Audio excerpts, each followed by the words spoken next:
Okay, folks, good morning and welcome to Swing Trading Today. The topics that we are going to go over today are for those parents who just sent their kids off to college, especially for the first freshman year. I am a part of your group. I feel your pain, and these are the milestones of life, right?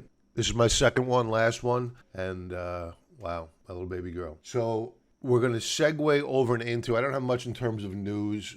I think that we're going to see a dimming of the trade war tensions a little bit because I think the president blinked, and that will bode well for the market. We have seen some topping actions. Members, I went over this last night on Market Wrap.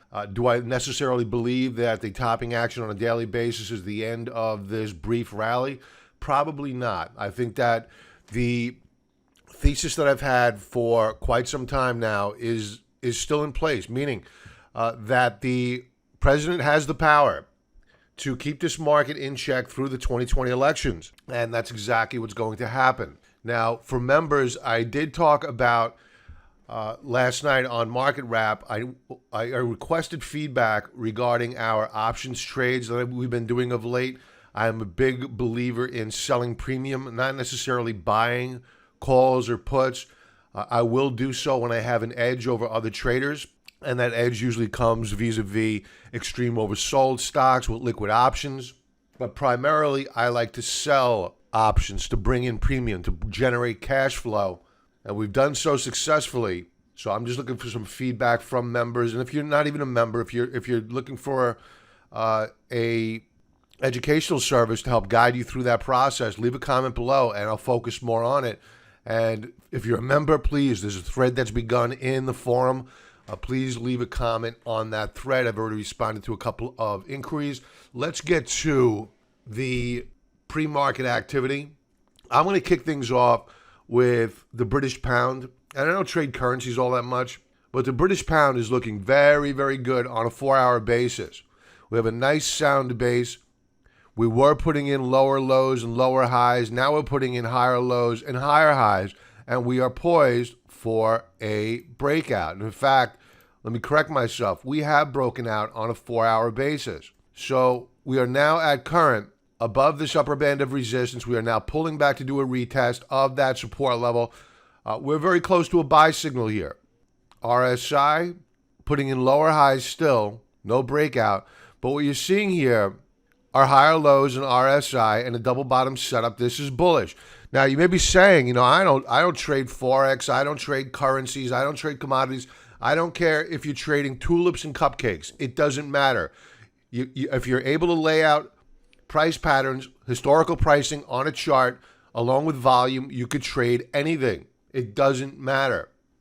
So the British pound, for all the negative news on the pound, we are improving technically. That is a bullish tell. The market is sending us a signal right now with all the bullish rhetoric. Hard Brexit, this, the euro, that, and the pound is pressing higher, or at least has stopped going down. Let's go to the US dollar since we're on the topic of currencies. The dollar had a rough last 4-hour bar. These are 4-hour charts. All of these will be 4-hour charts, with the exception of UGAZ. I forgot to go over last night on Market Wrap. I will go over that in a moment on a weekly basis. The last 4-hour bar, we barely held on to support. We did bounce back. This new 4-hour bar, which just opened up about a half hour ago, we are reversing, but this bar won't close until 9 a.m. And what matters is where we close, but the dollar is looking good. It's still looking good. Now, moving over to commodities, and we'll go to the futures market for stocks in a moment. But taking a look at gold, gold, despite the stronger U.S. dollar, is holding in there. Now, I do have a concern in that we broke down below this lower band of support in green. Let's change this red. So we broke down, recaptured, broke down again, recaptured. We have now broken down yet again. So that's a concern. But we're still in a consolidation range. We are looking to add to our very large gold mining trade, and we are up big time this year on that trade. And you can go back on my YouTube videos. I've been talking about gold and the miners when they were hated. And we were buying them. Now they're paying off. All right, so you can see I've expanded out our trading range here. Let's turn this to a neutral color because it's very fluid. So now here are our expanded lower bands of support, a more narrow upper band of resistance, but our primary resistance level remains unchanged. So gold under a little bit of pressure right now, holding the 1500 level, still looking good. I'm loving the RSI. We broke out above one support level, then two, did a pullback and a retest. Now we are hooking back up yet again. Gold looking good. We're going to remain long here and look to add more members. I'll send out an alert, meaning for the gold mining trade. We don't own gold. I find that the gold miners move better than what does gold, plus we're using a leveraged ETF. The S&P futures under pressure this morning. You can see that we have stiff resistance above, and this has been resistance since here on the 8th. Prior to that, it was support on the 2nd through the 4th. I wouldn't be a buyer of stocks until we got back above and closed above this support level.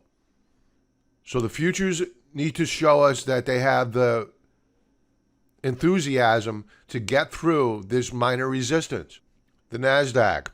So again, we have a situation where the NASDAQ is unable to sustain a breakout above resistance. So we broke out here on the 21st, yesterday, consolidated, and this morning we are trading back down below key support. This bar won't close out until 9 a.m. Eastern Standard Time. Let's see whether or not we rally back. If we do, it's game on to the long side for the NASDAQ. If we don't, the NASDAQ has problems, and I would not short the NASDAQ, but I would stand to the sideline, see whether or not we can rally back, recapture support, or do we begin breaking through support levels.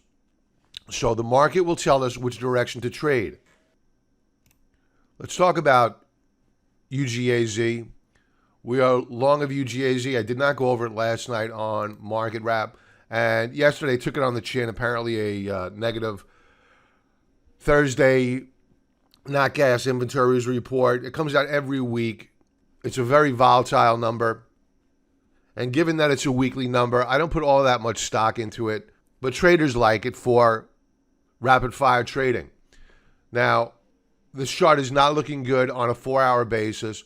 But when you're trading or swing trading for a longer term, meaning days to weeks, a longer term period, you want to keep an open mind because next week's report could quite very well be bullish. That may be why they made it bearish this week, to shock people out of their positions and then bring it back up next week. I wouldn't put it past anyone.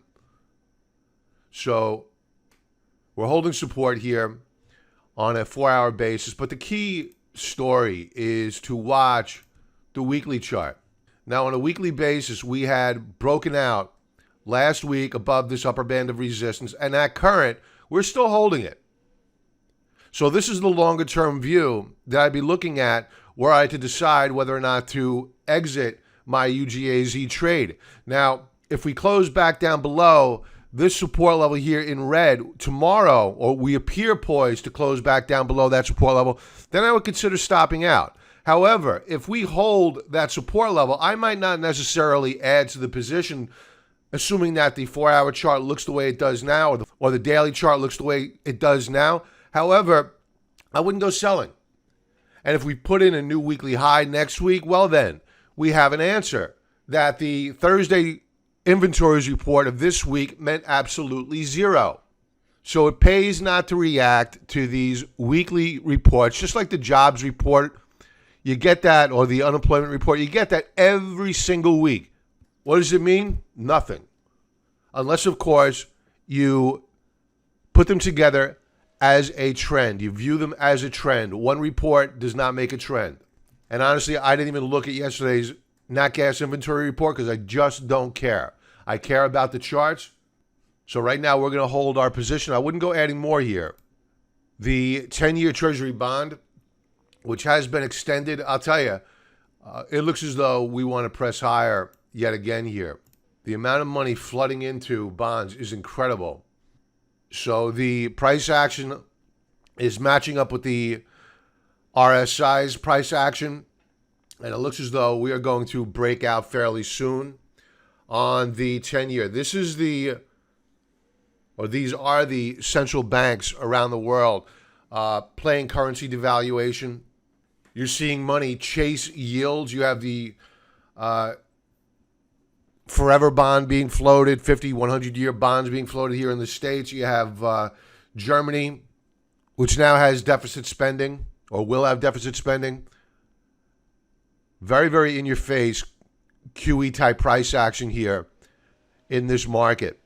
And this is not going to end well. If you wonder why I am involved so heavily with the gold miners, I mean, look no further than the bond market. The bond market is sending us signals. Silver remains in a consolidation range. We actually broke out yesterday, but rolled over and gave up those gains this morning or overnight. RSI was looking good. We were putting in higher lows and higher highs. We've since weakened up here a bit. So this breakout point failure is not looking good. We may retrace down to the lower band of support here, which should be in red. Let's change this. Okay. Let's leave off with Bitcoin. All right, so Bitcoin was under pressure. It's still down below the 10,000 mark. It's beginning to solidify here. So what I'd be looking for on this chart is this. We broke out above, or rebroke out above, the support level yesterday. We pulled back. We're retracing somewhat. I'd be looking for a rally up and through this resistance level here, just over the 10,000 mark, 10,133. And that would be a go sign to begin building a position. I wouldn't go all in here. The macro view is still that we are in a downtrend, but things are beginning to shape up here. We're not putting in new lower lows. So Bitcoin improving somewhat. And that is it for this morning, folks. Everybody have a profitable trading day, and I'll talk to you soon. Be well.